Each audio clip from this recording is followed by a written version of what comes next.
ने बोला, क्या बात है देवेंद्र, क्यों बेटे? प्रभु ये ध्रुव ऐसी कठोर तपस्या करता है कि आज त्रिलोकी के प्राण रुक गए। ध्रुव कुछ नहीं जानता, ध्रुव कुछ नहीं जानता। ध्रुव को बस 12 अक्षर गुरुदेव ने बताया, कहे बेटा बस इसका स्मरण कर। वो क्या है उसका अर्थ नहीं जानता, वो कौन है, वो कैसा है, वो नहीं जानता। बस गुरुदेव ने 12 अक्षर दिए। ध्रुव जानता है कि गुरु राज्ञा करिए, जो कह दिया गुरुदेव ने वो करूंगा, सो करना है। एक पैर पर खड़ा वृक्षासन की मुद्रा में ध्रुव भगवान श्री नारायण को अपने प्राण में आधारित करके भगवान वैकुंठनाथ उसके हृदय स्थली में चतुर्भुजी स्वरूप में दर्शन दे रहे। उस चतुर्भुजी स्वरूप के दर्शन में ध्यानस्थ ध्रुव कहीं और अपने मन को विचलित नहीं होने देगा। भगवान सम्मुख खड़े और ध्रुव अपने नेत्रों को बंद रखा हुआ। भगवान ने कहा, जब तक इसके मन मंदिर में मेरे चतुर्भुज स्वरूप का दर्शन होगा, यह बाहर पलके नहीं खोलेगा। भगवान ने अपनी माया से चतुर्भुज स्वरूप का अंतर ध्यान। ध्रुव व्याकुल होकर अपने नेत्रों को खोलता है। कहाँ है वो परमात्मा जो मेरे हृदय स्थल में विराजित थे? और आंखें खोल कर देखा तो जो मन की बात थी वो प्रत्यक्ष करे।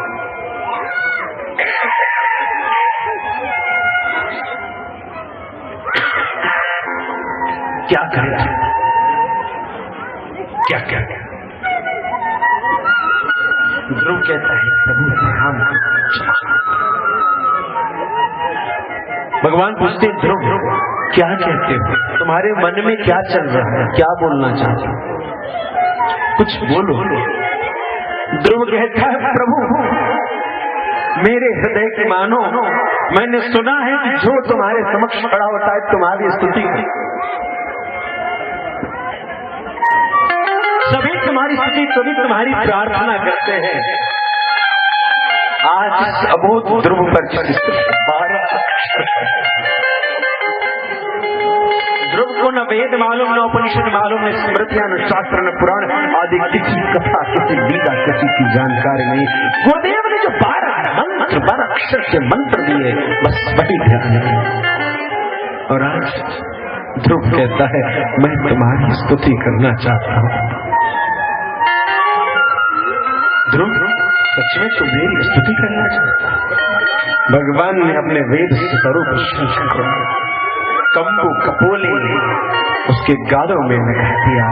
और जैसे ही भगवान ने शंख अंकन किया,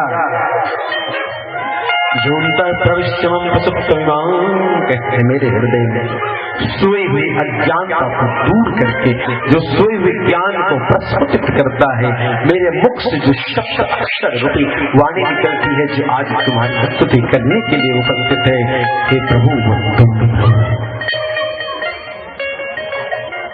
ध्रुव स्तुति में ऐसी उपनिषद पंक्तियों की चर्चा है, उपस्थिति है, जो अचरज में डालती है कि 5 वर्ष का बच्चा जो 12 अक्षर का ज्ञान मात्र गुरुदेव से जिसने लिया, उस पे ऐसी कृपा आज भगवान ने दी।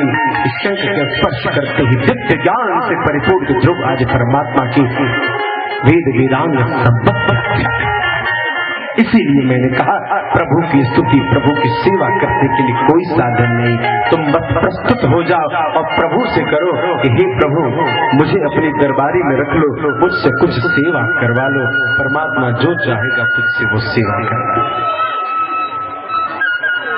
इस प्रकार से भगवान ने ध्रुव पर कृपा की और ध्रुव को वो अचल ध्रुव पद उत्तर दिशा में प्रदान किया, जिसकी परिक्रमा सभी सप्तऋषि गण आदि नक्षत्र गण करते रहते हैं। ऐसा विचित्र पद ध्रुव को प्रदान किया। ध्रुव सगलानी जपे हरिनाम, पायु अचल अनुपम। श्रीमद् भागवत के 4th स्कंद में ये ध्रुव चरित्र है। 5th स्कंद में अत्यंत ही पवित्र इक्ष्वाकु वंश, प्रियव्रत वंश में राजा आग्नेय लगे नाभि और नाभि के पुत्र ऋषभदेव जी।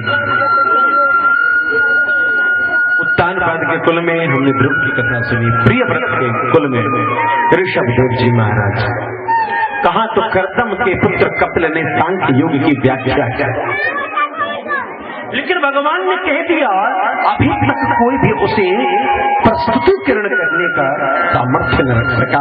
भगवान कहते हैं मेरे दिए उपदेशों को अंगीकार करने का सामर्थ्य भी मात्र मुझ में है। सांख्य योग के उपदेश, कपिल के उपदेशों को अनुकरण करने वाला जब कोई न हुआ तो भगवान उसको चरितार्थ करने के लिए राजगल में ऋषभदेव रूप में पराक्रमी राजा। गुरु न सच्चा पिता न सच्चा स्वजनों न सच्चा माता न सच्चा, वह गुरु नहीं। ऋषभदेव अपने 100 बच्चों को बैठा है। सुनो बेटा, आज पिता वसीयत दे रहा है पुत्र को। पिता क्या दे पुत्र को? आज ऋषभदेव के पिता कितना बीघा जमीन है? आज तो पिता ऐसे साहब कि मेरी हुकूमत न चली जाए, इसलिए समय से बंटवारा भी नहीं करते। बाद में बच्चे लड़ते मरते रहे, लेकिन जब तक मैं जीवित हूं तब तक मेरी हुकूमत चलती।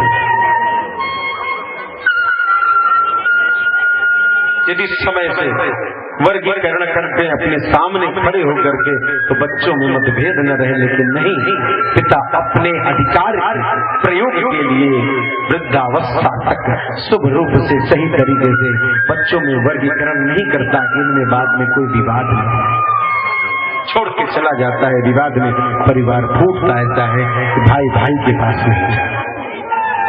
लेकिन ये चरित्र है श्रीमद् भागवत का।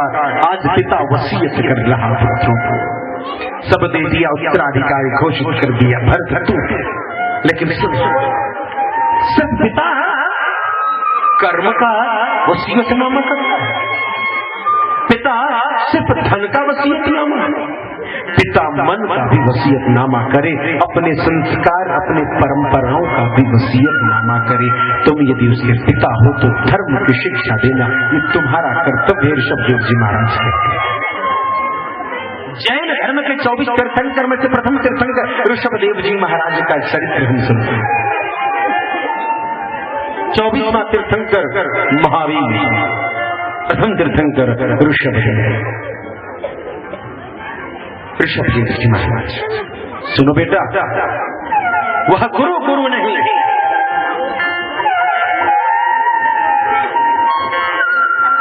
मृत्युस्मान तुम जो मृत्यु से तुम्हें दूर न करते, जो अमरता की तुझे प्राप्ति कराए ना, वो गुरु नहीं। हम लोग फॉर्मेलिटी के लिए गुरु दीक्षा ले लेते हैं। जब सुनते हैं कि बिना दीक्षा का जब तब व्यर्थ होगा, गुरु बना लेते हैं। अब वो गुरु जो भी बना लेना है, जो हमारे अनुकूल ऑर्डर दे वैसा ही गुरु अच्छा है।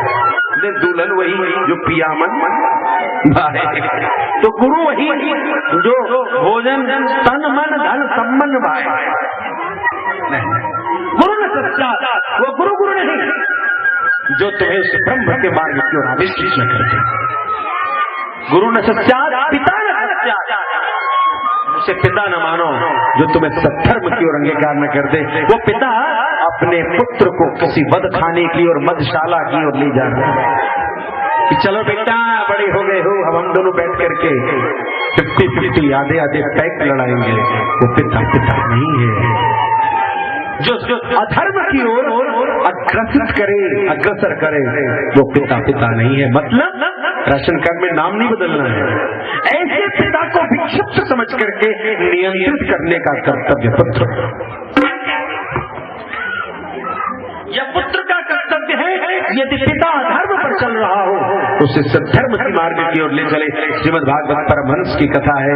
वो कर्ण ने अपने पिता आत्मदेव को रोक जाओ, क्या घर की चिंता चर्चा करते हो, जाओ वन 60 साल के बूढ़े हो गए हो और कहते हो मेरा बेटा, मेरी पत्नी, मेरा बच्चा, मेरा घर, मेरा द्वार, मेरा बंधु, मेरा बांधव।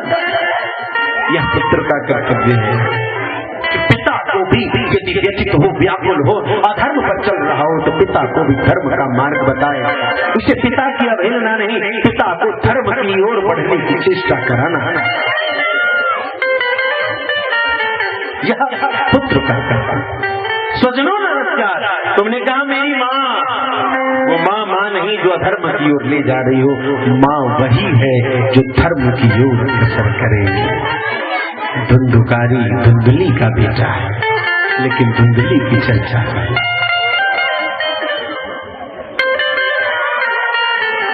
स्वजनों नमस्कार, पति न सत्या।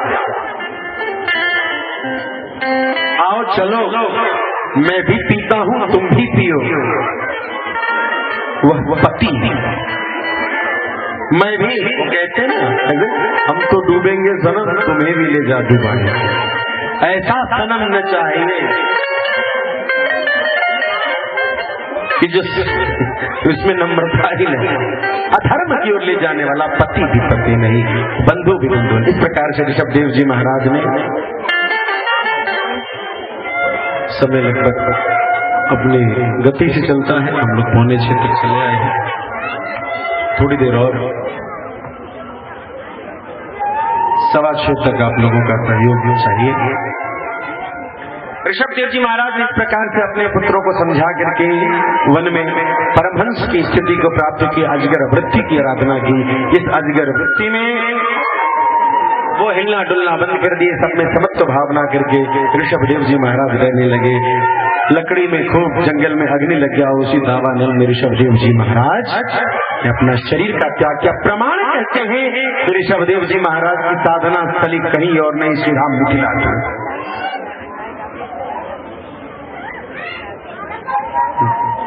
ऋषभदेव जी महाराज तपस्थली त्रिवेणी, देवकी, नारायणी, गंडकी आदि इन तीनों नदियों की जो संगम स्थली त्रिवेणी है, वही क्षेत्र था ऋषभदेव जी महाराज की तपस्थली। और उनका पुत्र भरत भी भविष्य में इसी क्षेत्र में पुलस्त पुलह आश्रमों बने। चक्र नदी यत्र प्रवसंती, जहाँ चक्र नदी है, गंडकी जहाँ बह रही है,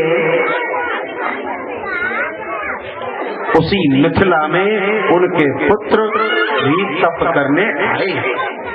हरी ये कथा कोई नहीं करता ऐसा, आप लोग दक्षिणा कम देते इसलिए मिथिला की कथा कोई करता नहीं। सुगमा में, सहरसा में एक बार मैं श्रीमद् भागवत यज्ञ के अंदर कर रहा था, वहाँ यहाँ तो थोड़ी सी चलो अब लगता है ठाकुर जी की कृपा हो गई है, थोड़ा सा कुछ लाइन पर आ रहा है।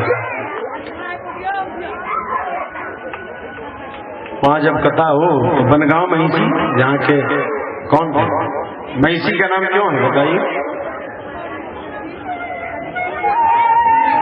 हे मिथिला के संतानों, मिथिला की गौरव इसी में है।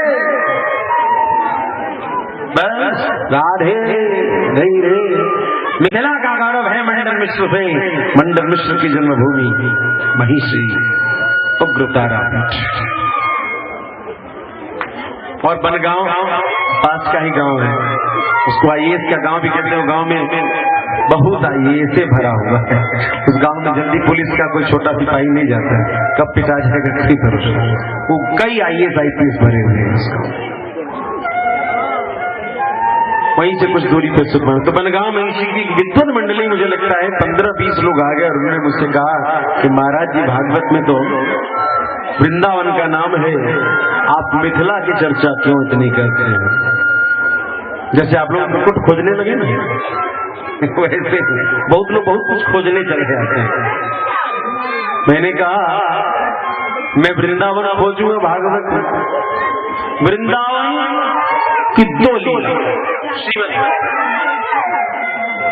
एक भक्ति चरित्र, आचार्य जी बैठे हैं, मुझे लगता है सैकड़ों भागवत पाठ कर गए, साल भर में 15-20 भागवत पाठ का क्रम है। और आप सबों में तो बस ऊपर ही ऊपर कहते हैं कि खूब कहले चाहिए, लेकिन भागवत खरीद के पढ़। सिर्फ 2 जगह वृंदावन, एक भक्ति चरित्र, भगवान की बाल लीला। कल मैंने परीक्षित की चर्चा की, उसमें आप लोग मुकुट खोज रहे थे, लेकिन मैंने एक पंक्ति बोला कि कोसी नदी के किनारे उनको श्राप मिला। इस पर ध्यान किसी का नहीं गया है। सावधान इसलिए कहा था कि सावधान होकर के कथा सुनो जो सुन रहे हो, प्रभु की कृपा। कोसी नदी जो बह रही है मिथिला की, बड़ी गजब की, बहुत सौतेला व्यवहार है भागवत। भागवत श्रीधाम मिथिला को समर्पित ग्रंथ है। यदि अनुसंधानात्मक दृष्टि से देखा जाए, ऐसा कोई दिन नहीं जिसमें मिथिला से संबंध कोई प्रसंग न हो। जैसे कल के प्रसंग में हम लोगों ने परीक्षित का श्राप कोसी नदी के किनारे, और आज के प्रसंग में ऋषभदेव और ये भरत जी कहाँ तपस्थली है, श्रीधाम मिथिला। खैर सब आपको नहीं सुनाएंगे, इसलिए नहीं सुनाएंगे क्योंकि आपको माथा जाता है, मुकुटवा भी बच जाएगा, छूट जाएगा, तब क्या करें? मुकुट छूट जाएगा तो फिर सब तक कहेंगे ये मुकुट हम सुन ले चलिए आस्था पर, वो मुकुटवा कहाँ गए? एक जगह लीला कर रही। बड़ा सुंदर प्रसंग है। हमारे बघेल जी हैं, भोले बाबा सरकार के शिष्य, उनका बेटा नीरज अच्छा ऑर्गन बजाता है। महाराज जी इधर रामलीला एक बार हो रहा था। मोतिया डुमरिया बहुत बड़ा गांव है भागलपुर में, मैथिल समाज का एक बहुत बड़ा गांव है। वहाँ मैथिली आप घरल्ले बोलिए। मधुबनी के ही लोग, सीकर सकरी के वंशज लोग वहाँ जाके बसे हुए हैं, मोतिया डुमरिया, और काफी इधर विवाह भी संबंध है उस गांव से। उस गांव में रामलीला हो रही थी। जो रावण बना था उसने कहा कि कल तो मेरी लीला समाप्त हो जाएगी, इसके बाद तो तुम पेमेंट दोगे नहीं, तुम मुझे पेमेंट दे दो आज। कल रामलीला समाप्त है। अब विजयादशमी का मुहूर्त वो बना हुआ है बड़का सा 10 मुंह वाला। राम जी तीर मार रहे हैं, ब्याह जी छाड़े सर 31, छाड़े सर 31 बार बोल दिए। राम जी 31 तीर मारे रहे, लेकिन रावण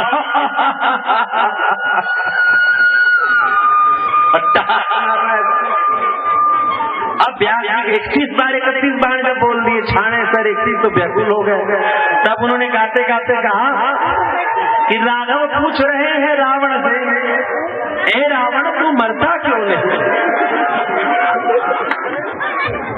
क्या करी बेचारा, जब प्रतिष्ठा तो बतानी। राघव पूछ रहे हैं रावण से, ए रावण तू मरता क्यों नहीं? रावण ने कहा मैं क्यों मरूं राम के बाणों से, तू मेरा जेब भरता क्यों नहीं?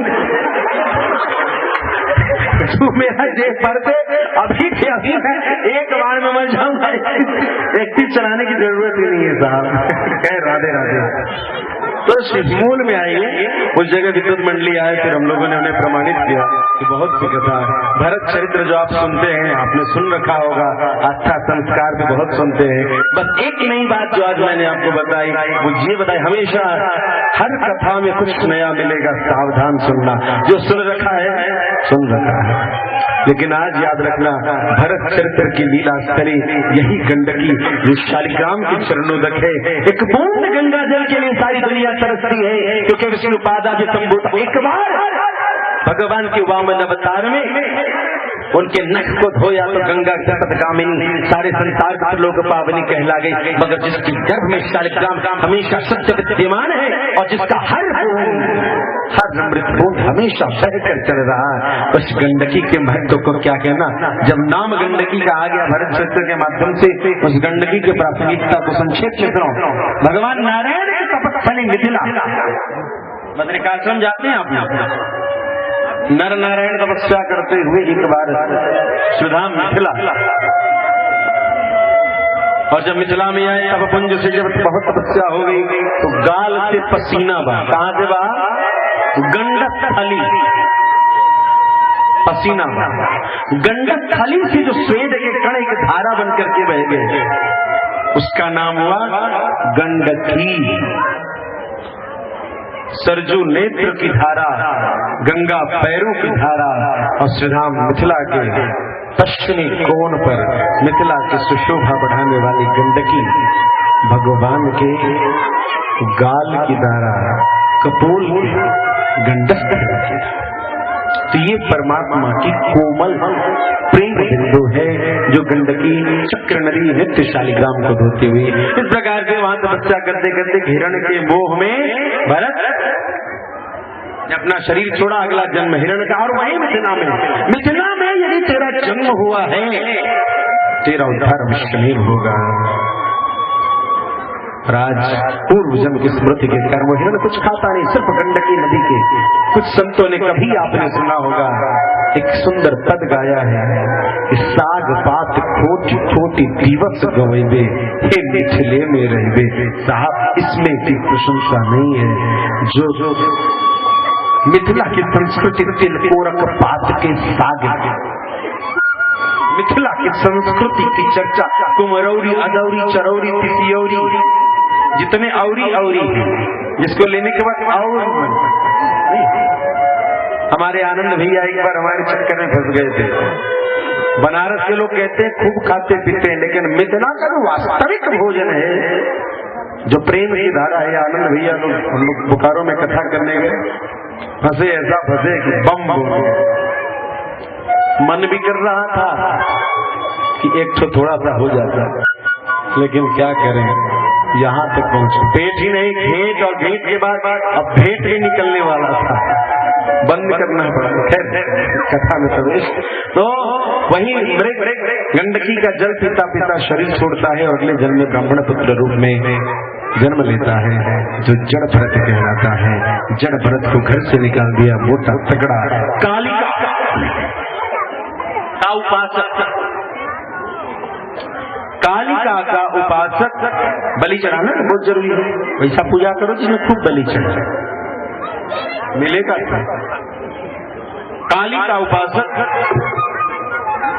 जड़ भरत को आज भगवती कालिका के दरबार में बलि चढ़ाने को तैयार, लेकिन आज भरत योगियों का परम गुरु, साक्षात सांख्य योग का चलता फिरता उदाहरण है। पिता ऋषभ देव ने तो अजगर वृत्ति को धारण किया। आज भरत कहता है सचल होता हुआ भी परमहंस की जो गति है उसका दर्शन मैं करूंगा। मैं चलूंगा पूरे संसार में, मगर ऐसा कोई देश, ऐसा कोई काल, ऐसी कोई परिस्थिति नहीं होगी जो मुझ पर प्रभाव करेगी। ऐसे परम अवधूत भरत जो मात्र एकमात्र जो 24 अक्षरों में भी नहीं बना,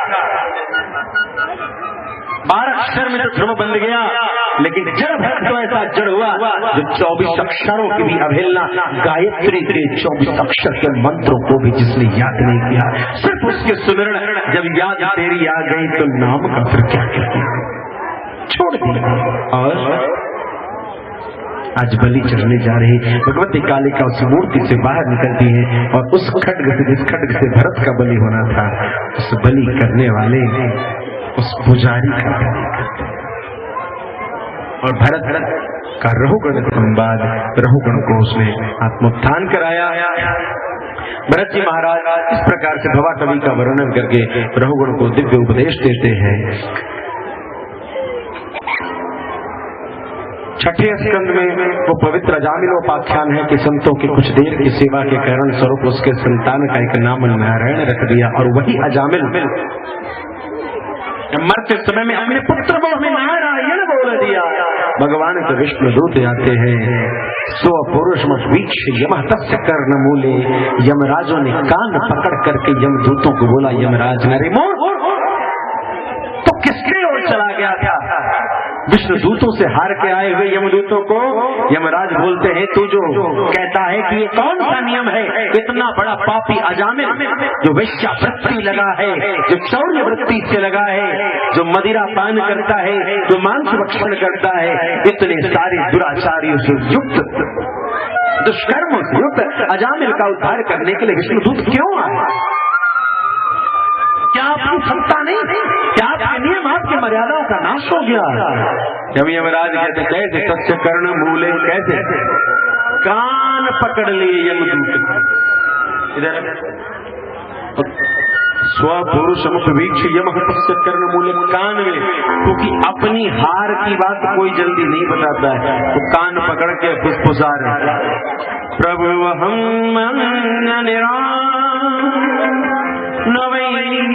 नवा। अरे भैया, मैं अन्य लोगों का तो मालिक हूँ, मेरा वही खता चित्रगुप्त को बैठा करके करता हूँ, मगर जो वैष्णव है, विष्णु के चरण में आश्रित है, उसके ऊपर मेरी सत्ता। एक बार एक पापी जो है, ब्रह्मा जी ने मोटा रजिस्टर ले लिया, ठाकुर जी का चित्रगुप्त को कृपा कर दो, मेरा भक्त है। चित्रगुप्त ने कहा ब्रह्मा जी की डायरी ऐसी है ब्रह्मा जी के पास फाइल रख दिया कि जो ये कह दे चित्रगुप्त का फाइल रखा है। ब्रह्मा जी से कहा कृपा कर दो, मेरा दास है, मेरा नाम बोलता है कभी कभी, तो कृपा कर दो। ब्रह्मा जी 4 वेद इसी से लिखा है, ये पाप किया तो ये पाप किया तो ये पाप किया तो ये। ठाकुर जी कहे गुरु जी कहाँ कहाँ लिखा है दिखाइए, ये पृष्ठ संख्या, इतना पृष्ठ संख्या, ये इतना कॉन्स्टिट्यूशन है, सारा दिखा। कोई रास्ता नहीं, वही दवात रखी थी, क्या इंक पॉट, क्या रखी थी। ठाकुर जी ने बोला बाबा कृपा करोगे? नहीं सरकार, नियम जो है सुनिए। कृपा करोगे? नहीं। कृपा करोगे मर्यादा चली जाएगी। हम कुछ करें? आप यदि कुछ कर सकते हैं तो करो, मगर मेरे नियम में ऐसा कुछ है। ठाकुर जी ने इंक का पॉट लिया और पोथी पर धर दिया और हाथ से लेपा लेपी कर दिया। ब्रह्मा जी ने कहा क्या कर दिया आपने? अब इसने कौन से दुष्कर्म किए वो मुझे बताइए। ब्रह्मा जी ने 4 मुंह खोल करके रखे, अरे बताओ कब चोरी किया, क्या पाप का क्या दंड। तो प्रभु आपने तो सब मिटा दिया, इसीलिए मिटा दिया ना कि मेरा नाम बोला, एक बार जो मेरा नाम बोलेगा उसके सारे कर्मों का नाम नाश हो जाएगा। ज्ञान आर्जना भक्त साथ अर्जुना, तो इस ज्ञान को प्राप्त करने के मात्र मैं एक हूँ और इस ज्ञान को प्राप्त करते ही सारे तेरे कर्मों का नाश हो जाएगा।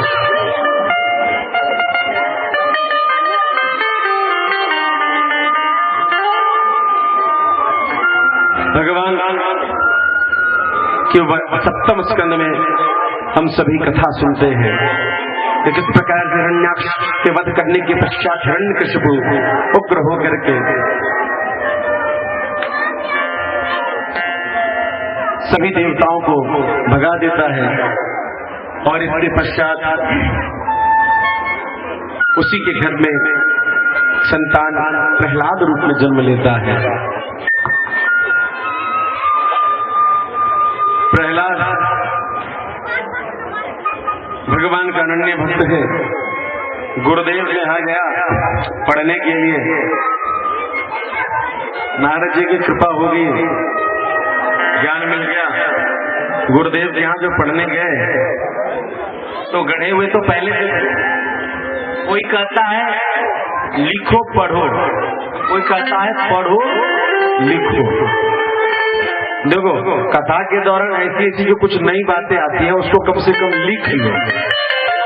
पहले जो घर में पोथी है वो लिखा हुआ पढ़ा हुआ, कथा के समय में जो पढ़ रहे हो जो सुन रहे हो उसको लिखो, तो दोनों होना चाहिए, लिखना पढ़ना। तो जो भी ऐसे कथा के रसिक हो लिख लिया करो कोई नई बात यदि आए। हाँ तो खाली मुकुटे खोज दोगे। राधे। तो बड़ी तपस्या करने के बाद वो शुक्राचार्य के यहाँ जब गुरुजी चले जाते हैं, गुरुकुल चेला चिन्नी एक के है प्रहलाद, गुरुजी बाहर आइए, प्रहलाद गुरुजी की गद्दी पर यानी आसन में नहीं बैठता लेकिन गुरुजी के रूप में। अरे सुनो भैया मैं तुम्हें समझाऊं, ये जो मेरा गुरुजी पढ़ाता है ना सब उल्टा पुल्टा पढ़ाता है, इसके चक्कर में मत रहना। मुझे तो नारद जी का नाम सुने हो तो, हाँ नारद बाबा पढ़के वाले बाबा हैं, हाँ हाई प्रोफाइल बाबा, हाँ हाई प्रोफाइल बाबा। उनका हमेशा चार्टर प्लेन चलता रहा, जहां चाहे वहां चले। उन्होंने कहा, उनका संदेश मैं तुम्हें बताता हूं क्या कि ऐसे भगवान की भक्ति आदि करना चाहिए। चर्चा आई शुक्राचार्य के शिष्य लोग पिता के पास ले गए, वहां ले गए। पिताश्री ने रुष्ट होकर के उसको सर्पों के बिल में फेंका। सर्पों के बिल में जब फेंका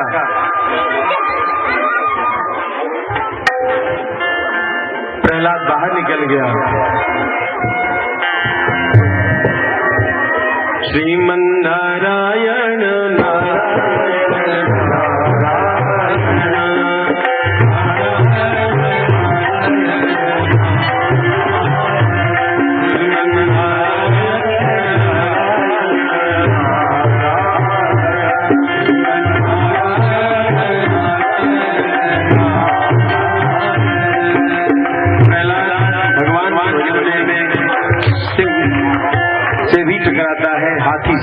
टकराता है, समुद्र में फेंका जाता है, तो लक्ष्मी की कृपा कई रत्नाभूषणों के साथ रथ पर विराजित होके आता है। तब होलिका ने जब कम्बल में लिपट करके प्रहलाद को, जब होलिका ने लिपट करके अग्निदाह में जलाना चाहा, जो अभी समय चल रहा है, तो उस समय ऐसी तेज हवा चली जो होलिका के कंबल को दूर करते हुए, और वो वस्त्र जो है प्रहलाद को चारों ओर वेष्टित करता है। प्रहलाद बच जाता है, मगर होलिका जल के राख हो जाती है, जिसके अगले दिन हम सभी होली मनाते हैं। होली बनाया तो भक्तराज प्रहलाद, जो सबके प्रति समर्थ, सबके प्रति करुणा रखता है, उसके नाम से है। लेकिन आप लोगों ने होली को भक्तराज प्रहलाद के नाम से मनाने वाले इस उत्सव को भक्तराज प्रहलाद नाम मदिरा से, मांस से ऐसा नष्ट कर दिया कि अब होली वो होली में रही जो होली भक्तराज प्रहलाद के नाम से मनी थी। होली को सुधार लो, भक्तराज प्रहलाद की प्रेम के रंग की होली है, न कि तुम्हारे खून और मदिरा और मांस से भरी हुई होली है। भक्तराज प्रहलाद जो सबके प्रति प्रेम करुणा रखते हैं, उनके लिए ये होली मनाई जाती है। पिताश्री ने रुष्ट होकर के प्रहलाद से पूछा, अरे प्रहलाद, तेरा ये नारायण कौन है? पिताश्री, वो नारायण जो चर अचर हर क्षण में, हर कण में विद्यमान है, मेरा वो परमात्मा। क्या कहता है, उसकी सामर्थ्य क्या है जो मेरे सामने तो उस नारायण का नाम बोलता है? पिताश्री, जातक से ध्रुव मृत्यु धूम जन्म मृत्यु से आपका जन्म हुआ है तो आपकी मृत्यु हो जाएगी, मगर एकमात्र जो अजन्मा है, जो अनादि है, जो अनंत है, वो मात्र एक परम तत्व श्रीमन नारायण है।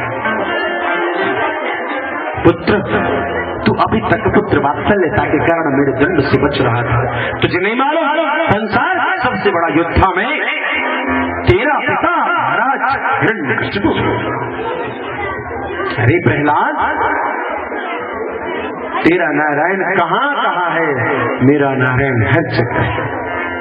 हिरण्यकशिपु ने पूछा, अरे प्रहलाद, क्या तेरा नारायण तुझे मुझ में दिखता है? प्रहलाद ने हाथ जोड़ लिया और अपने पिता के हृदय में श्रीमन नारायण के छवि का दर्शन करते हुए प्रणाम किया। हाँ पिताश्री, मुझे आप में भी नारायण की कृपा करते। क्या बोलता है प्रहलाद? क्या तुझमें भी तेरा नारायण है? अपने हृदय आकाश में अवस्थित परमात्मा और चिदाकाश में अवस्थित श्रीमन नारायण का दर्शन करके प्रहलाद मन ही मन प्रणाम। हाँ पिताश्री, मुझ में भी परमात्मा। प्रहलाद, तू दुष्ट हो गया है। क्या तुझे मेरे खड्ग में भी श्रीमन नारायण दिखते हैं? और खड्ग निकाल करके हिरण्यकशिपु दिखा रहे कि क्या इस खड्ग में तुझे नारायण दिखते हैं? प्रहलाद ने आज उस जड़ तत्व खड्ग में देखा और श्रीमन नारायण को आधारित करके प्रणाम किया। हाँ पिताश्री, मुझे इस खड्ग में भी नारायण दिखते हैं। हिरण्यकशिपु को न रहा गया, पूछा, उस खम्भे में क्या तेरा नारायण है? पिताश्री, मुझमें, तुझमें, खट खट खम्भ में, सब में व्याप है राम, सब में व्याप। रुष्ट हिरण्यकशिपु अपने खड्ग से उस खंभे की ओर प्रहार करने के लिए चलता है, और उस खंभे पर जैसे प्रहलाद करने को चलता है, तभी सिंह की गर्जना करता है, एक विचित्र ध्वनि बाहर से, और भगवान ने आज कृपा की अनुपमता प्रदर्शित और हिरण्यकशिपु को अपनी भुजाओं में आवेशित कर लिया। हिरण्यकशिपु से युद्ध भगवान नरसिंह का। कभी हिरण्यकशिपु भगवान नरसिंह की ओर प्रबल रूप से आक्रमण करता है, कभी भगवान नरसिंह उस हिरण्यकशिपु के युद्ध का प्रतिकार करते हैं। अनेकानेक प्रकार के युद्ध कौशलता से भगवान उसको खिलाए जा रहे बहुत काल तक हिरण्यकशिपु के साथ मल्ल युद्ध का दर्शन कर रहे। भक्तराज प्रहलाद थोड़ी दूरी से भगवान के उस मल्ल युद्ध को देख करके डर भी रहा है, क्योंकि एक तो परमात्मा की अविरल कृपा की धारा और एक तरफ अपने पिता की स्थिति। क्या कहे पुत्र, आज वो प्रहलाद फंसा पड़ा है। भगवान के उस भयानक रूप को देख करके प्रहलाद भयभीत है। उस भय को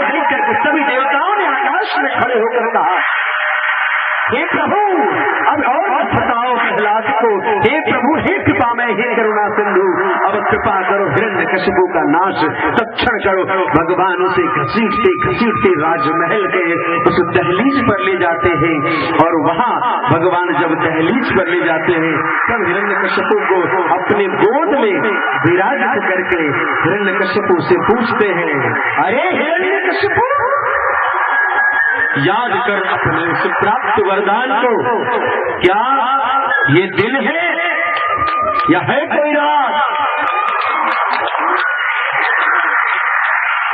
ना ये दिन है न ये रात। अरे हिरण्यकशिपु क्या ये घर के बाहर है या घर के भीतर? न ये घर के बाहर है न ये भी घर के भीतर। मैं आज घर की चौखट पे हूँ, न जो घर के बाहर होता है जो घर के भीतर नहीं होता। अरे हिरण्यकशिपु क्या तू थल में है या है नभ में? न मैं थल में हूँ न मैं नभ में हूँ, मैं हूँ तुम्हारी जंघाओं। अरे हिरण्यकशिपु निकले यो निहार, क्या मैं ब्रह्मा की सृष्टि की कोई योनि हूं? नहीं, न तुम नर हो न तुम हो कोई पशु, न 84 लाख योनियों में से कोई भी हो। तुम एक अनुपम कृति श्रीमन नारायण की, तुम नरसिंह हो जो न भूतो न भविष्य के। हिरण्यकशिपु निकनिहार नहीं नाखूनों की ओर, तुझे अस्त्र प्रतीत होते हैं या कोई शस्त्र? ना ये अस्त्र है ना ये कोई शस्त्र। नरसिंह ये तेरे नख है, तेरे शरीर के अंग है। भगवान कहते हैं हिरण्यकशिपु तेरा हर वरदान की प्रतिष्ठा रह गई और अब मैं तेरा वध अपने नाखूनों से करता हूँ। परमात्मा ने अपने नाखूनों से हिरण्यकशिपु को हृदय को विदीर्ण किया। उग्रम वीरम महाविष्णुम ज्वलंतम सर्वतोमुखम नृसिंहम भीषणम भद्रम मृत्युम नमाम्यहम्। जय जय राधारमण हरि को, जय जय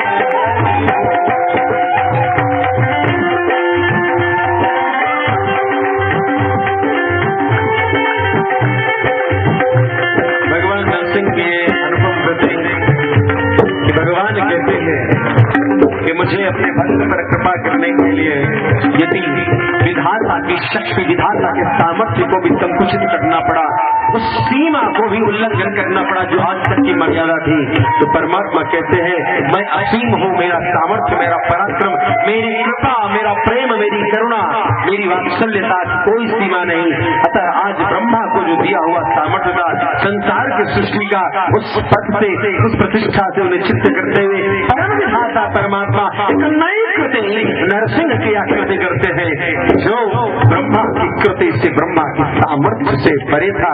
ऐसे भक्तवत्सल भगवान नरसिंह की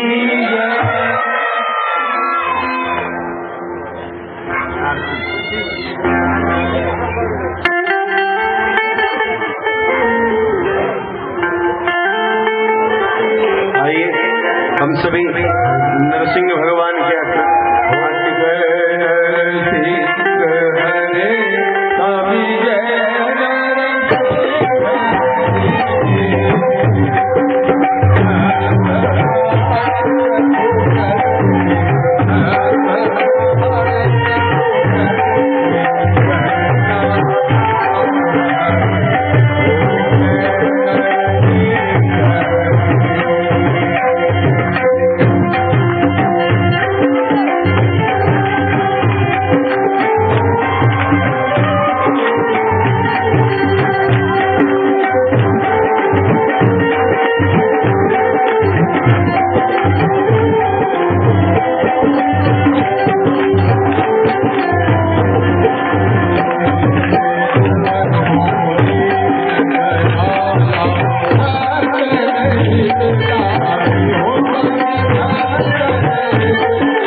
उदन ठाठर जी आप महाराज श्री को माल्यार्पण कर आशीर्वाद प्राप्त कर रहे हैं। जोरदार तालियों से सम्मान करें गुरुदेव भगवान की।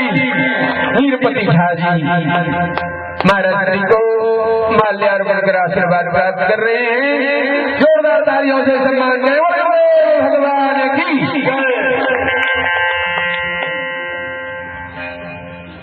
पुनः सभी श्रोताओं से अपील, आप यथाशीघ्र कथा स्थल पर आकर अपना स्थान ग्रहण कर लें।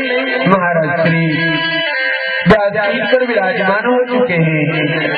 अब महाराज श्री से प्रार्थना है, गुरुवर हमें कृपा कर भागवत गंगा में गोता लगाने की कृपा प्रदान करें श्रीमान गुरुदेव भगवान। श्री राधे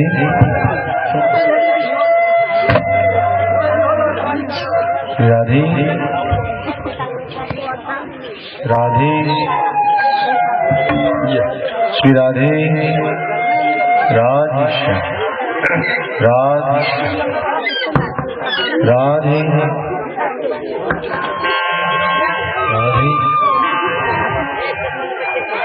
राधे राधे राधे राधे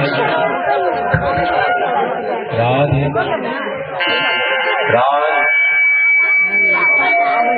राधे श्याम।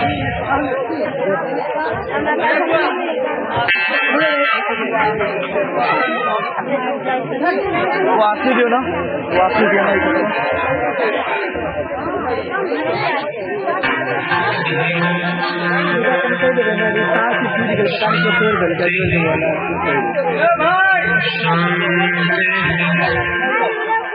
शांति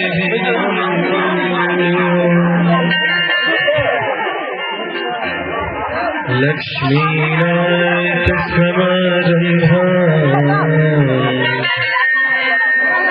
नाथयामन मध्यमा अस्मदाचार्य पर्यन्तं वन्दे गुरुपदं यो नित्यमच्युतपदाम्बुजयुग्मरुक्मम् व्यामोहतस्तदितराणि तृणानि अस्मद्गुरोर्भगवतो सदयैकसिन्धो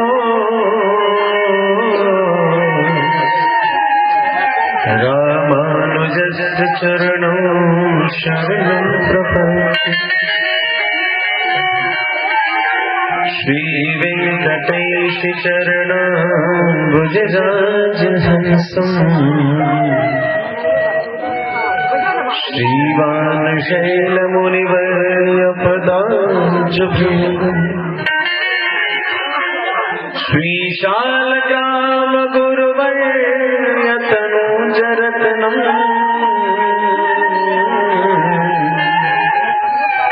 श्रीकेशवार्यपदपङ्कजमाश्रयामि। व्यासं वसिष्ठनप्तारं शशते पौत्रमकल्मषम् पराशरात्मजं वन्दे शुकतपोनिधिम् व्रजन्तमनुपेतमपेतकृत्यं द्वैपायनो विरहकातरयाजुहाव पुत्रेति तन्मयतया सर्वभूमिनिन्दुस्तं सर्वभूतहृदयं मुनिमन्मथम्। कृष्णाय वासुदेवाय हरये परमात्मने प्रणतक्लेशनाशाय गोविन्दाय नमो नमः।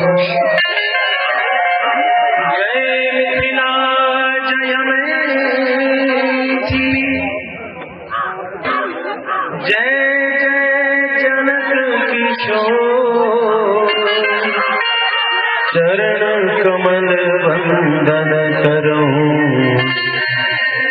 कर निर्मल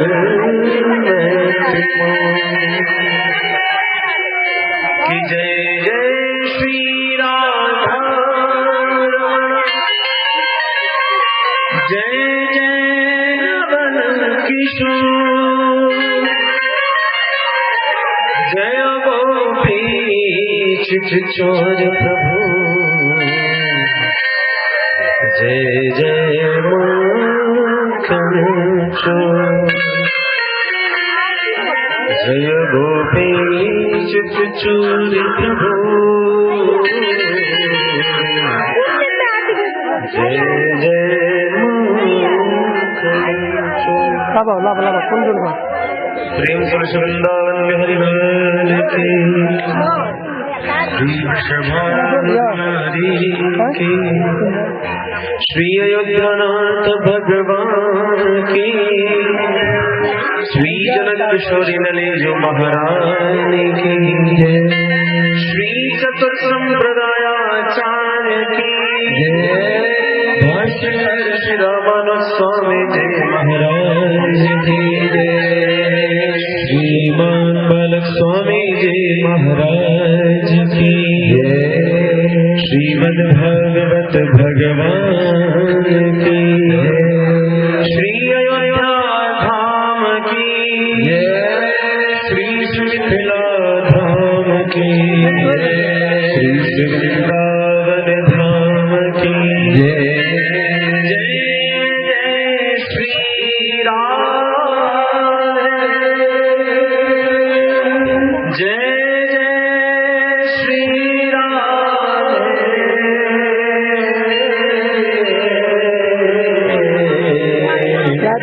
जय जय श्री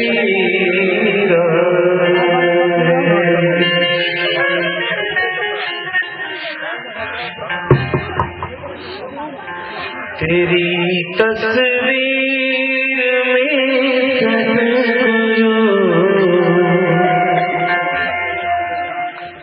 तेरी तस्वीर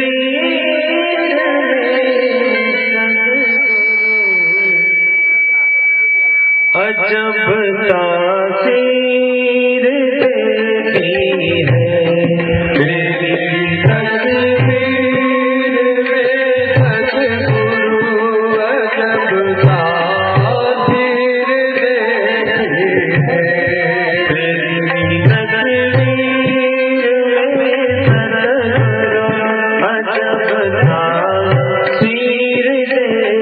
है तेरी तस्वीर में सद्गुरु अजब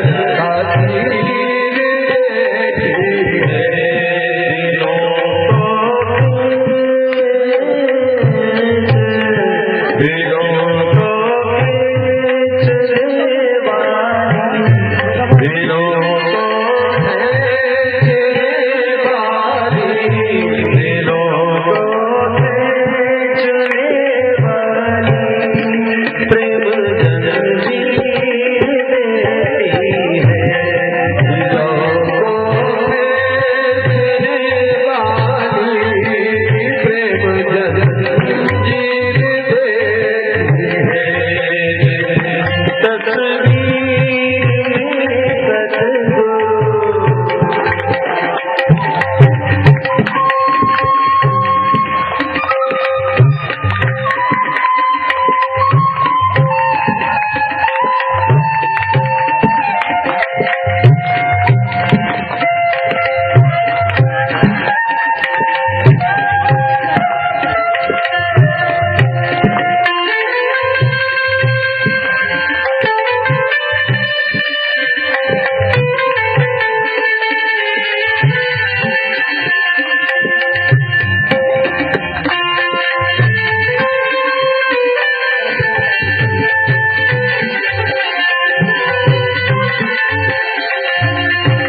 देती है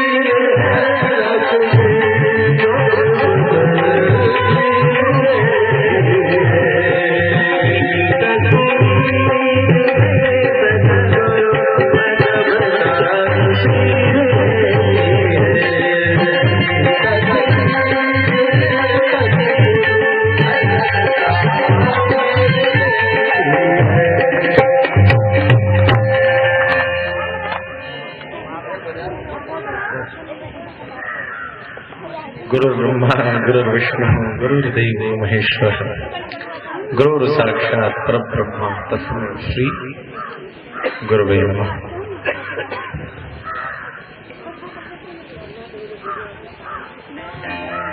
अज्ञानतिमिरान्धस्य ज्ञानाञ्जनशलाकया चक्षुरुन्मिलितं येन तस्मै श्री गुरुवे नमः।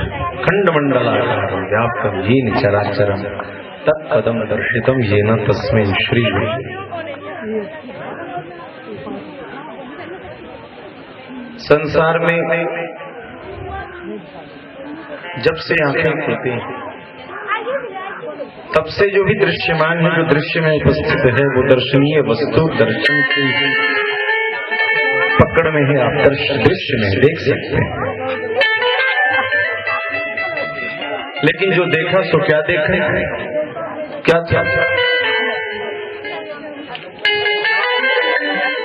तो सामने वाले ने कहा ये माँ, सब माँ, ये बाबा, ये है बाबा।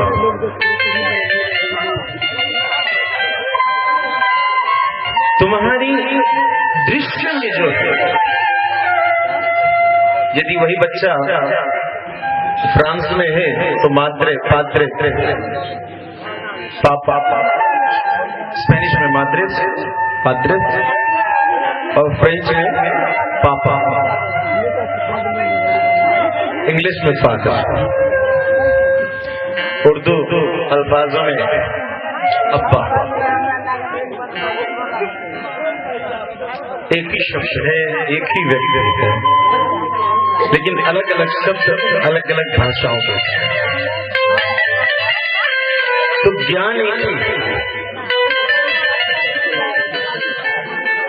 एकम सत्य विप्रा बहुधा वदन्ति। सत्य मात्र एक है। सत्य कोई ऐसा नहीं कि बहुत सत्य है, एकम सत्य, सत्य एक ही है। विप्रा बहुधा वदन्ति, जो विप्र है, जो ज्ञानी है, वही उसको बहुत तरीके से। तो कैसे समझे? तो जैसे एक पिता को ही पात्रे कहा, फादर कहा, पापा कहा। ये जो पापा बोलते हैं इधर, ये शब्द फ्रेंच का है। फ्रांस के भी लोग यहाँ कॉलोनी बनाए थे शुरू में यहाँ स्पेन, पुर्तगाल, फ्रांस और इंग्लैंड, इन अलग अलग जगह के लोगों ने हमारे देश में कॉलोनीज बनाई थी, जिसमें से आप सबको शायद मालूम हो गोवा पोर्तुगीज के अंदर में था, जो 60s में मुक्त हो। इसलिए पापा शब्द हमारे यहाँ, पापा कोई ऐसा नहीं कि उलूल जुलूल शब्द है। पापा फ्रेंच भाषा में पिता को कहते हैं।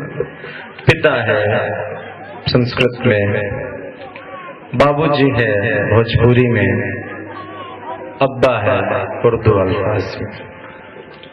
एकम सत्य एक है कि वो पिता है। अलग अलग भाषाओं में उसे अलग अलग रूप से कहा जाता है। उसी व्यक्ति को अलग अलग भाषाओं में, उसी संबंध को अलग अलग भाषाओं में अलग अलग शब्दों से क्लासिफाई करते हैं, डिनोट करते हैं, प्रस्तुत करते हैं। यही है एकम सद विप्रा बहुधा वदन्ति। वह एक जो सत्य है, सत्यम, जो ज्ञानम अनंतम ब्रह्म। क्या है? जब अनंत सत्य की प्राप्ति,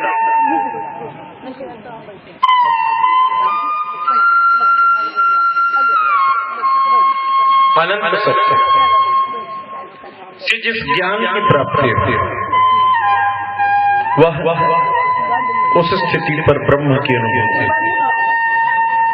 या अनंत ज्ञान से जिस सत्य की प्राप्ति है, वह स्थिति, या ज्ञान और सत्य जब दोनों अनंत होते हैं तब की जो स्थिति है, वह सत्यम ज्ञानम अनंतम ब्रह्म, वही ब्रह्म। कैसे समझेंगे इसको? क्या लिख दिया उपनिषद इस पंक्ति? देखो बातें बड़ी गूढ़ इसलिए बड़े आराम से है। सब्जी बनाने का तरीका भी अलग है। कुछ लोग मसाले को पहले तेल में फ्राई करते हैं, तेल घी जो भी है, और तब उसमें सब्जी डालते हैं। कुछ लोग जब सब्जियों के टुकड़ों को भून रहे होते हैं तो मसाला डालते भूनते हैं। कुछ लोग जब सब्जी भून जाती है तो लास्ट में मसाला डालते हैं कि मसाला का स्वाद तो हो ही हो, साथ में सुगंध भी हो। तीनों के अलग अलग स्वाद हैं, तीनों के अलग अलग आनंद है। साग वही बनी, बनाने का आदमी बदल गया तो अलग अलग बात है। चलिए इस बात को बड़ी गूढ़ता के सुनो, साथ सुनो। सत्यम ज्ञानम अनंतम ब्रह्म, क्या क्या शास्त्रों में पढ़ी एक बात, परमात्मा के लीला, परमात्मा के गुण, परमात्मा के रूप, परमात्मा की चर्चा हमने सुनी।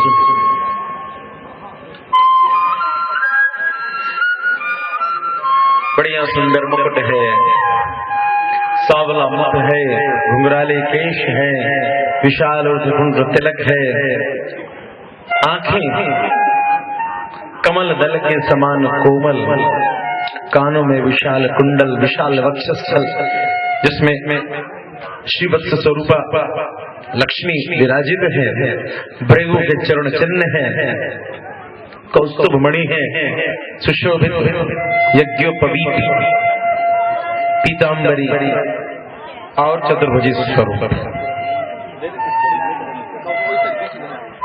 यह हमने सत्य सुना। तस्मात् शास्त्रम प्रमाणन्ते कार्याकार्यो व्यवस्थितो।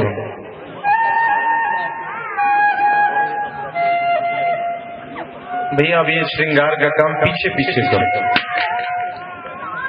अब हम कथा सजेंगे।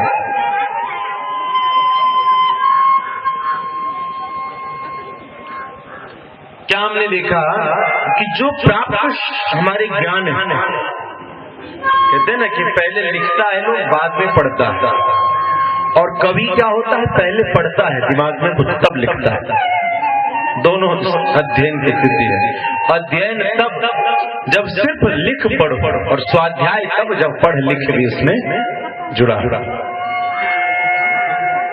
स्वाध्यायान मा प्रमदः। बड़ी गूढ़ चर्चा है, इसे बड़े ध्यान से देखो। बहुत सारी शंकाओं का निराकरण है इस छोटी सी गूढ़ चर्चा से, कि जो तुमने पढ़ा वो तुमने दर्शन किया। सशंक चक्रम सकिरीट कुंडलम सपीत वस्त्रम सरसीरुहेक्षणम सहर वक्षस्थल शोभिकौस्तुभम नमामि विष्णुं शेषं चतुर्भुजम। ऐसा सुंदर स्वरूप है परमात्मा। सभ्यम पादम चतुर्धन दक्षिणम कुंचयित्वा। परमात्मा शेष के सन पर कुंडली मारा, उस विशाल शेष पर परमात्मा शयन कर रहे हैं। दक्षिणम कुंचयित्वा, दाहिने पैर को मोड़ रखा है और बायां पैर सीधा। ये परमात्मा का परम स्वरूप है। दाहिने पैर को मोड़ रखा है और बायां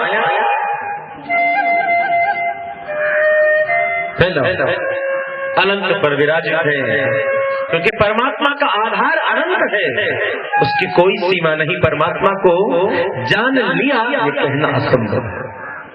परमात्मा अनंत है, इसलिए अनंत उनका आधार है। परमात्मा कहाँ है खोजने जाओगे तो जो ज्ञान है वो अनंत है, इसलिए परमात्मा का आसन अनंत।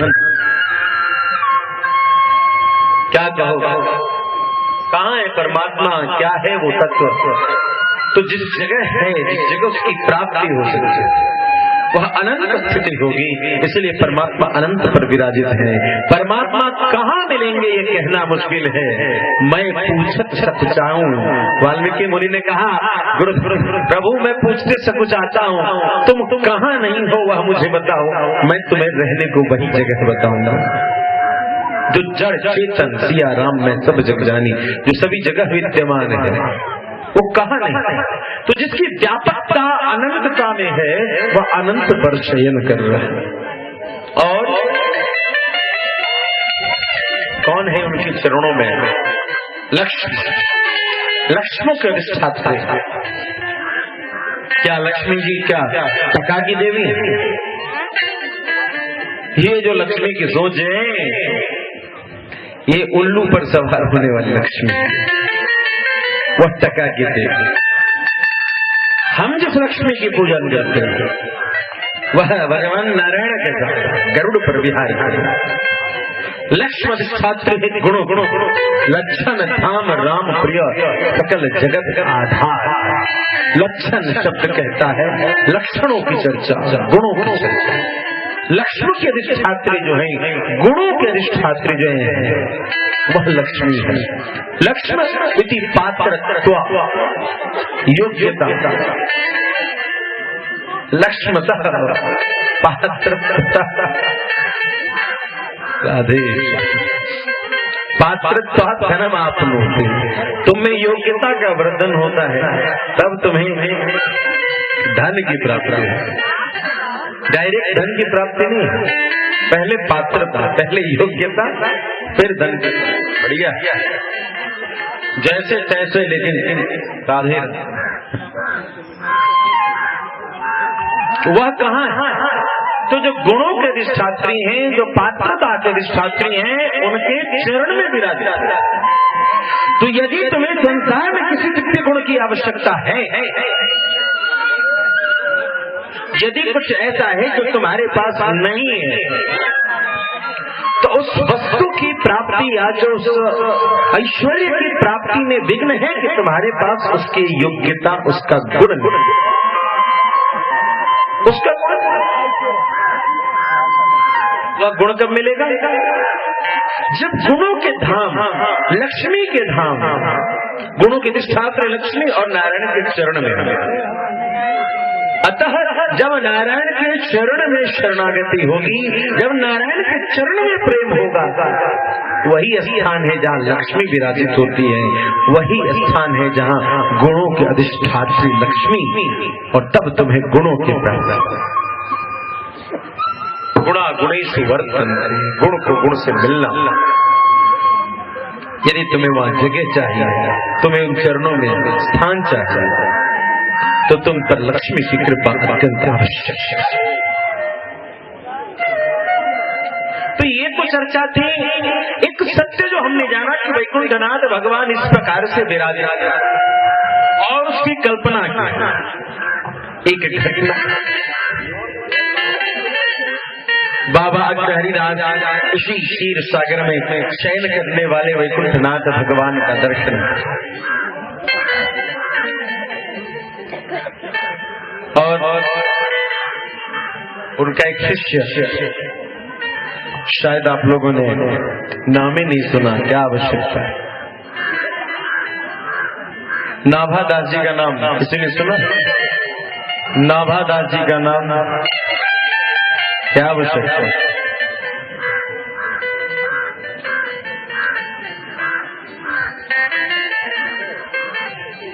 कलयुग में नाभादास जी महाराज ने एक अनमोल ग्रंथ छोड़ दिया हम सबके लिए, जो जन्म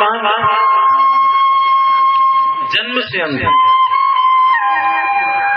पिता भी शरीर पूरा कर गए, माँ अकेली बच्चे को पाले, गांव में अकाल पड़ गया, और जब अकाल पड़ा तो माँ उस बच्चे को लेकर के चले, जंगल से होते चले।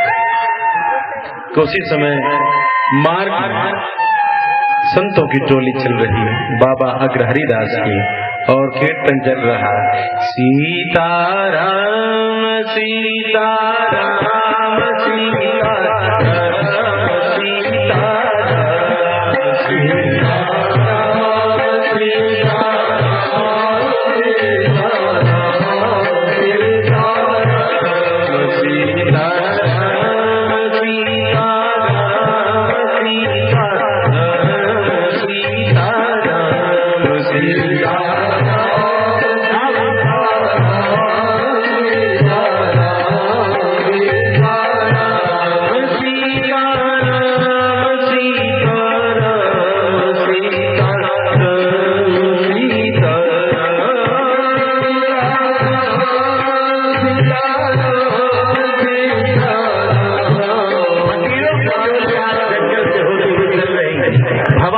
चल रही है और उसे में कृपा बरसाने के लिए गुरुदेव माँ उस पुत्र को देख करके व्याकुल है, विलप्त है।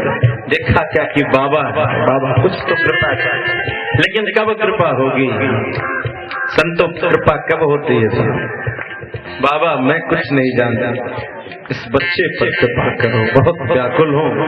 इसका पिता चला गया, ये जन्मांध है और मैं माँ होकर के भी इस बच्चे का भरण पोषण नहीं कर सकती। परमात्मा ने इसे तो असमर्थ बनाया ही बनाया, इसकी पालन में मुझे भी असमर्थ बना दिया। जिस गांव में रहती थी वहां अकाल पड़ गया, अब ये बच्चा भूखे मेरे सामने रोएगा, यह माँ का हृदय बर्दाश्त नहीं कर सकता। बाबा ने कमंडलू से जल लिया, सीताराम सीताराम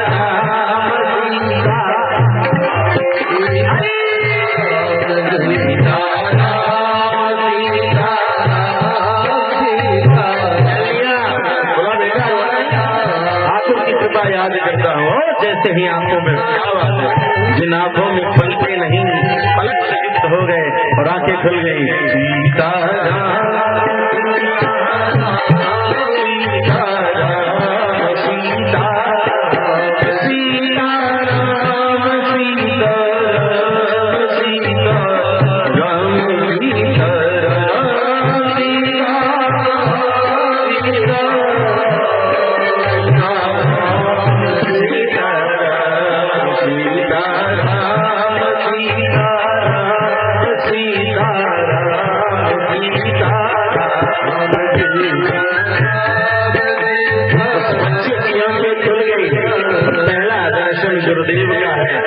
अग्रहरी बाबा ने लिया उस बच्चे को और माँ के हाथ में थमाया, ले जा बेटी, तेरा बच्चा आज से परमात्मा की कृपा का प्रसाद हो गया, अब यह तुझे खिलाएगा पिलाएगा।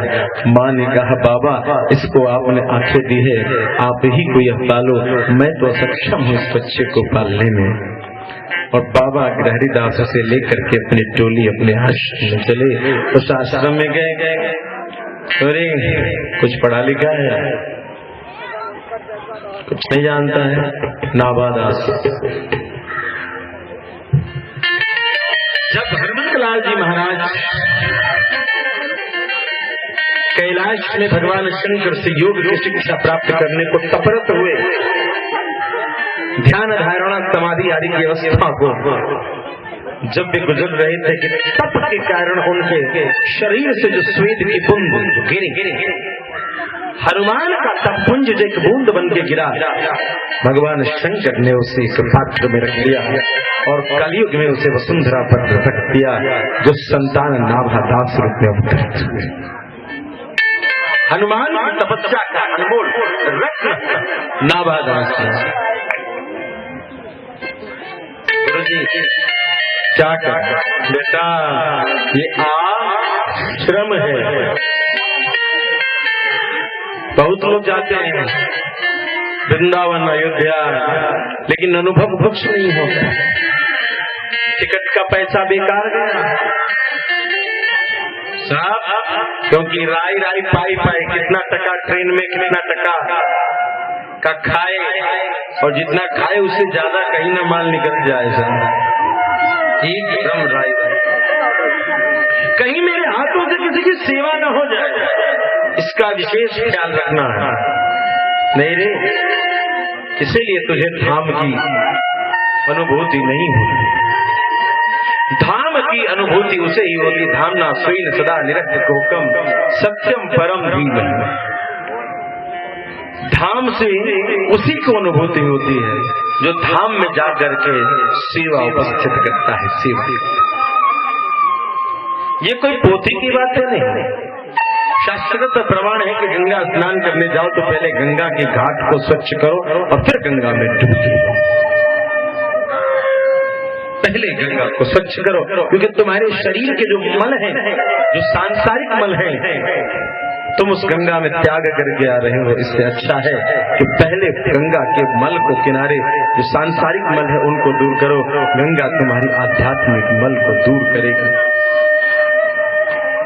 नाभादास जी महाराज तो गुरुदेव ने बोला बेटा इधर आओ, आज से तुम एक सेवा दे, तुम्हारे यहाँ जो भी साधु संत आए इस आश्रम में उनकी झोली उठा करके स्थान पे रखना। महाराज आप यहाँ और जब वे भोजन प्रसादी कर लेना तो तुम उनका पत्तल उठा करके कचड़े में यहाँ पर रखना हुआ। इसी प्रकार से नाभादास जी महाराज बस इतना ही, यही से न कोई जप न कोई तप न कोई नियम न कोई आचरण। एक बार गुरुदेव ध्यानस्थ हैं, वैकुंठनाथ भगवान का ध्यान कर रहे, दर्शन कर रहे, तभी क्या होता है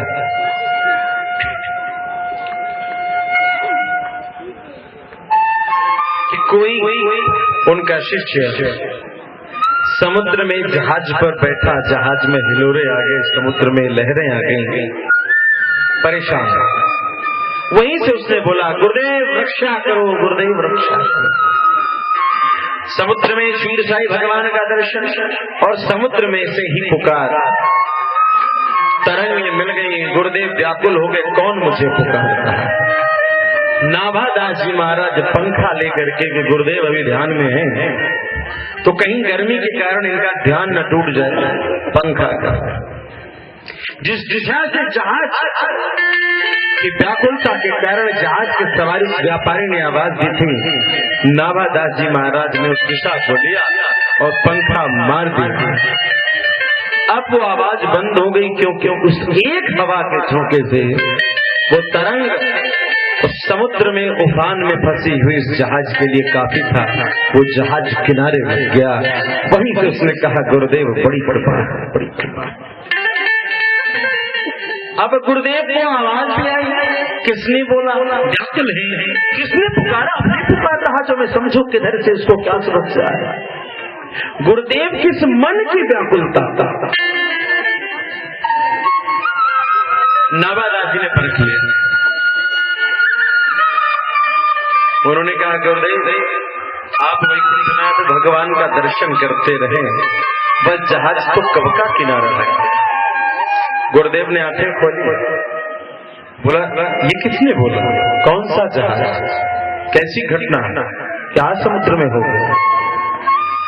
गुरुदेव आप जो मन में क्षीर सागर में शयन करने वाले वैकुंठनाथ भगवान का ध्यान कर रहे थे, दूर अभी समुद्र में बैठा एक व्यापारी जो जहाज में बैठा था, उसकी जहाजों में हिलोरे आ गए, उसने आपको पुकारा और उसकी पुकार ने आपके अंतर में व्याकुलता ला दी कि आपने वैकुंठनाथ भगवान को दर्शन छोड़कर अपने शिष्य पे कृपा करने की चेष्टा की। गुरुदेव अब आप व्याकुल न हो, आप श्रीमन नारायण भगवान का ध्यान करें, क्योंकि वह जहाज किनारे चला गया। नाभा तुम्हें दूर समुद्र में बैठे इस घटना की जानकारी और मैं ध्यान में भगवान के किस स्वरूप का ध्यान कर रहा हूँ इसकी जानकारी है। कैसे जहाज किनारे लगा है। गुरुदेव ये तो आपके सेवा में रत इस पंखे की कृपा है कि जिस पंखा से मैं आपको शीतलता प्रदान कर रहा था, इस पंखे में ऐसी चमत्कारिक शक्ति है कि जैसे ही मैंने इस पंखे को दिशा में घुमाया वो जहाज उस किनारे हो गया। अरे नाभा तू धन्य। सुन सुन, जिन संतों के जूठन उठाने से, जिन संतों के झोला उठा करके आसन देने के कारण कि महाराज आप यहाँ रुको, तुझे ये कृपा मिली है, तुझे ये शक्ति मिली है, तुम उन्हीं संतों के ऊपर जीवन, उनकी कथा, उनकी जीवनी लिखो। नाभादास जी महाराज ने कहा गुरुदेव मैं झोली की लोड़ा पड़ पत्थर, एक कहरा का ज्ञान नहीं था। कलयुग में कल हम लोगों ने ध्रुव चरित्र सुना, भगवान ने कैसे शंख लगा और बोल पड़ा ध्रुव ध्रुव। कलयुग में भी यही घटना, नाभा को जो कहते हैं एक अक्षर का ज्ञान नहीं तो एक अक्षर का, गुरु में निष्ठा बहुत आवश्यक। क्या हुआ? नाभादास जी महाराज कहते हैं गुरुदेव मुझे कुछ लिखना पढ़ना तो आता नहीं, जब से आया हूँ झाड़ू पोछा करना और तो मुझे कुछ आता नहीं। अरे नाभा तेरे पंखे की गजन में, तेरे पंखे के हिलन में इतनी शक्ति है कि जहाज किनारे लग सकता है। तूने यदि अपने हाथों में लेखनी पकड़ ली तो जो तू सोचेगा वह लेखनी खुद उस दिशा में चल पड़ेगी। तो इसकी चिंता न कर। और नाभादास जी महाराज ने कुटिया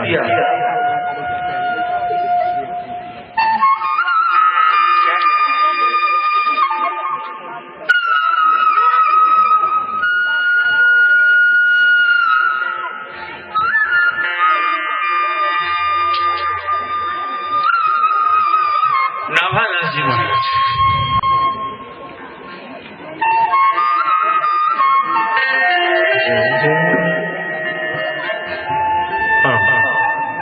एक कुटिया के भीतर नाभादास जी महाराज भुर्ज पत्रों को लेकर बैठ गए, लेखनी हाथ में, और उन्होंने लिखा कि भक्ति भक्ति भगवान चतुर चतुर नाम तिनके पद बंदन किए नाम से बिगड़े। भक्ति भक्त भगवान और गुरु गुरु चारों को एक स्थान में रख दिया। का ये चार नाम हैं लेकिन शरीर एक है, एक ही को जैसे चार नामों से पुकारते हो वही कृपा मेरे है। और इतना कहते ही जैसे ही भक्तों की श्रृंखला में सोचने लगे किस भक्त की चर्चा में करें। नाभादास जी महाराज लेखनी ले चुके और मन में किस भक्त की चर्चा में करो शंका उठ गई। कलयुग की घटना, नाभादास जी महाराज ने लेखनी पकड़नी है और अब चेष्टा करना चाहते हैं। आंखें बंद की और कुटिया में भगवान के 24 अवतार खड़े हो गए। कहे नाभा तुम्हारी शंका दूर हुई, आंखें तो खोलो। नाभादास जी ने आंखें खोली। भगवान के सारे अवतार उनके समक्ष खड़े हो गए। भगवान के सारे विग्रह खड़े हो गए। नाभादास जी ने पूछा प्रभु ऐसी कृपा कहा? तो एक छवि छटाक मात्र दिखाते हैं और कहा मुझे तुम अपने सारे अवतारों का स्वरूप दिखाओ। हे प्रभु मैंने ये ग्रंथ भगवान की प्रशंसा के लिए नहीं लिखना, मैंने ये ग्रंथ भगवान के ऊपर शोध नहीं करना, मुझे गुरुदेव की आज्ञा है।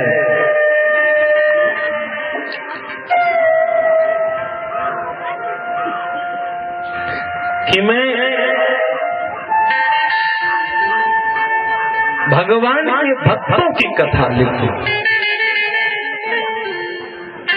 तो भगवान ने कहा तू सोच रहा था ना कि सबसे पहला भक्त कौन होगा? सोच रहा था, वही तो मैं सोच रहा था कि मैं कलम कहां से चलाऊं। अरे मूर्ख, मैं आज भगवान के लाइन में नहीं खड़ा, तो मैं भक्तों के लाइन में खड़ा हूं। तो कैसे कि भक्त मेरे मुकुटमणि मैं निज भक्तन को दास। नाभा भक्त तो मेरे आभूषण हैं, जो भक्त मेरा श्रृंगार करते हैं, लेकिन मैं अपने भक्तों का दास हूँ, मैं अपने भक्तों की चाकरी खुद करता रहता हूँ। तो तुम्हें यदि भक्तों की कथा लिखने की इच्छा है तो मैं अपने भक्तों का भक्त हूँ, इसलिए मुझे भी आज भक्तों के अनमोल ग्रंथ में लिखो, क्योंकि संतों की सभा में इस ग्रंथ की चर्चा होगी और इस ग्रंथ की चर्चा में मेरी भी चर्चा हो, तेरे द्वारा मेरे विषय में भी कुछ लिखा जाए, ऐसी मेरी चेष्टा है। अतः नाभा मेरे विषय में तुम कुछ लिखो। ये तो हुआ सत्य ज्ञानम, अनंत सत्य की प्राप्ति होने पर जिस ज्ञान की प्राप्ति, अनंत सत्य एकम सद्विप्रा बहुधा वदन्ति, जो एक सत्य है जो किसी भी देश, किसी भी काल, किसी भी परिस्थिति में जो बदल जाने बस।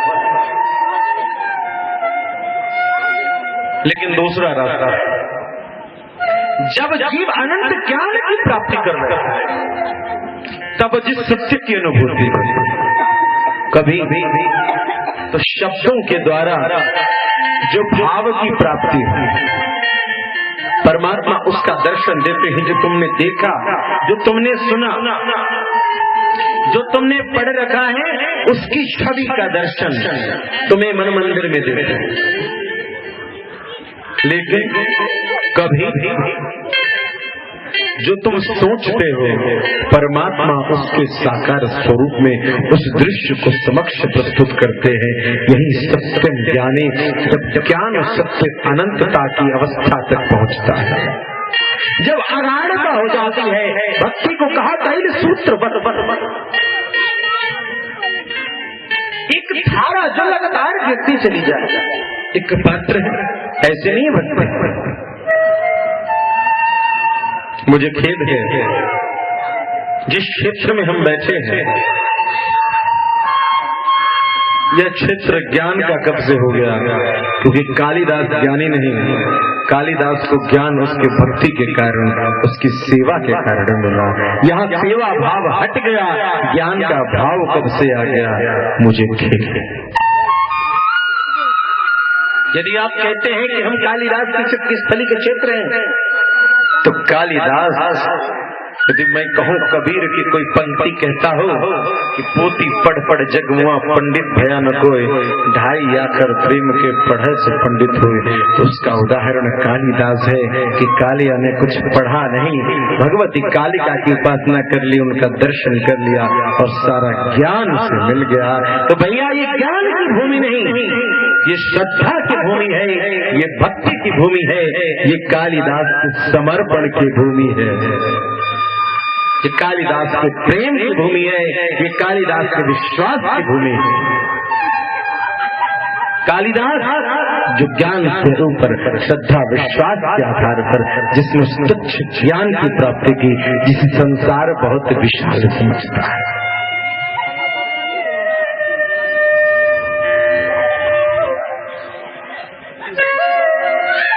जब जीव अनंतता, अनंत ज्ञान की प्राप्ति हो जाए, तीन धारा, एक धारा जो लगातार गिरती चली जा रही है, गिरती चली जा रही है, गिरती चली जा रही है, जिसमें लेश मात्र भी कोई परिवर्तन न हो, निरंतरता।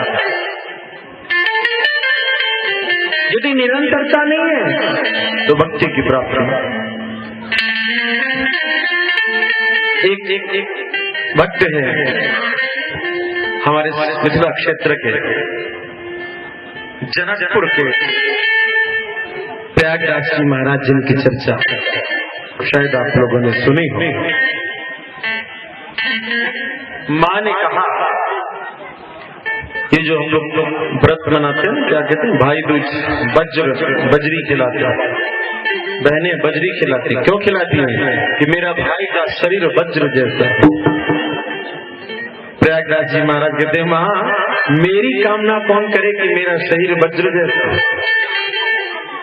यदि बहन की कामना करने से भाई का शरीर वज्र जैसा होता है, तो मेरी कामना कौन करे, मेरी बहन है।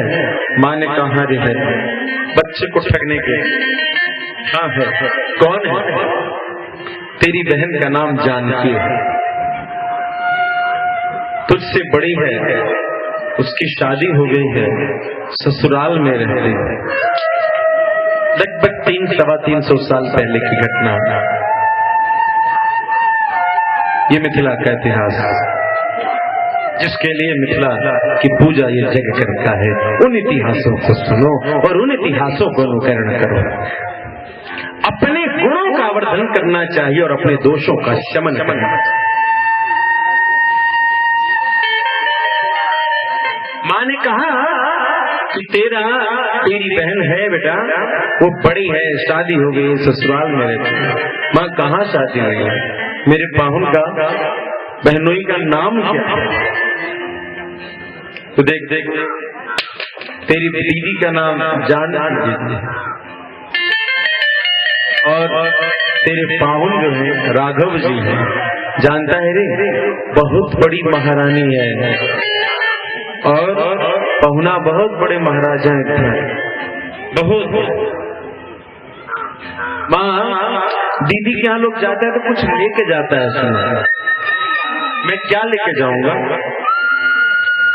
गरीब घर चावल चीनी कूट करके जो आज हर घर में जाने लगा, कब से जाने लगा, उसकी कथा सुनाता हूँ, जिसका नाम हम कसार कहते हैं। कसार बोलते हैं